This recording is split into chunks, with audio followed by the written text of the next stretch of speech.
Malam adalah waktu ketika manusia percaya bahwa dunia ini hanya milik mereka. Namun di balik kabut, di balik sunyi yang terlalu sunyi, ada nama-nama lama yang tidak pernah mati. Nama yang tidak boleh dipanggil. Nama yang jika terucap akan membuat sesuatu menoleh dari kegelapan. Konon, di sebuah pegunungan tua yang bahkan tak tercatat di peta kolonial, ada palung, lubang alam yang tidak pernah kering oleh darah. Dan siapapun yang mendengar bisikan dari sana, tidak akan pernah benar-benar pulang. Selamat datang di Jurnal Malam, tempat di mana kisah gelap tidak diceritakan, melainkan dibangunkan. Sebelum kita masuk lebih dalam ke kabut cerita malam ini, pastikan kamu sudah menekan tombol subscribe, agar setiap kisah yang tak ingin didengar dunia selalu menemukan jalannya ke telingamu.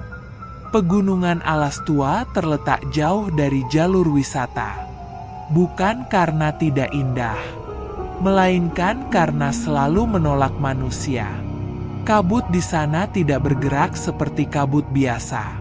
Ia menggantung, diam, seolah menunggu sesuatu.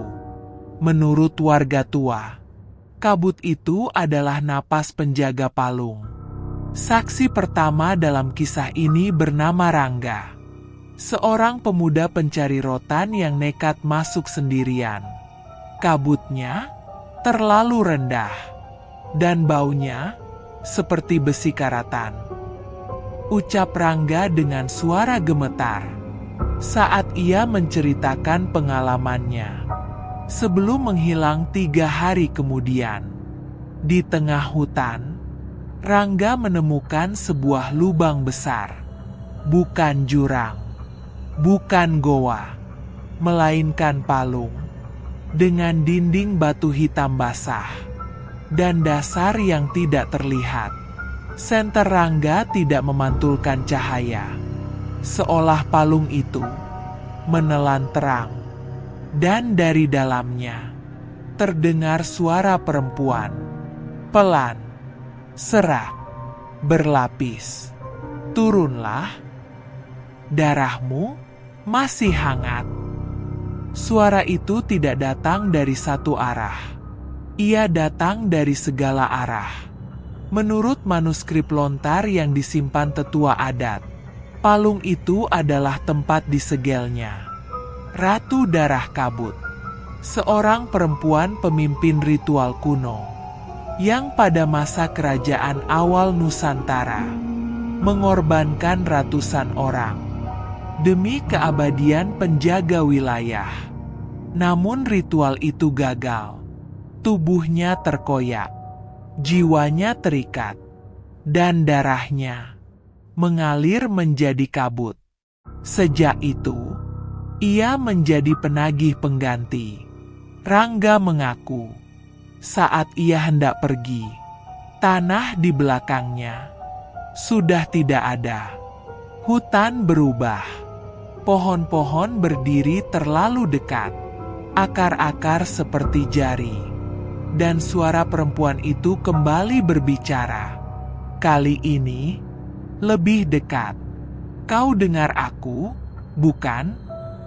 Yang mendengar harus turun, yang melihat harus menggantikan. Lalu Rangga melihat sosok itu, perempuan tanpa kaki. Rambutnya menyatu dengan kabut, dada dan perutnya berlubang, seperti bekas tusukan ritual. Matanya bukan mata manusia. Kabut menutup seluruh hutan. Waktu tidak bergerak. Rangga berlari. Namun setiap langkah membawanya kembali ke palung. Darah menetes dari tanah. Bukan dari tubuhnya, melainkan dari bumi itu sendiri. Suara-suara lain muncul. Tangisan, teriakan, doa yang terbalik. Semua korban lama masih ada di sana, dan Ratu Darah Kabut berdiri tepat di tepi palung. Aku tidak mati, bisiknya. Aku diwariskan. Kabut masuk ke paru-paru Rangga.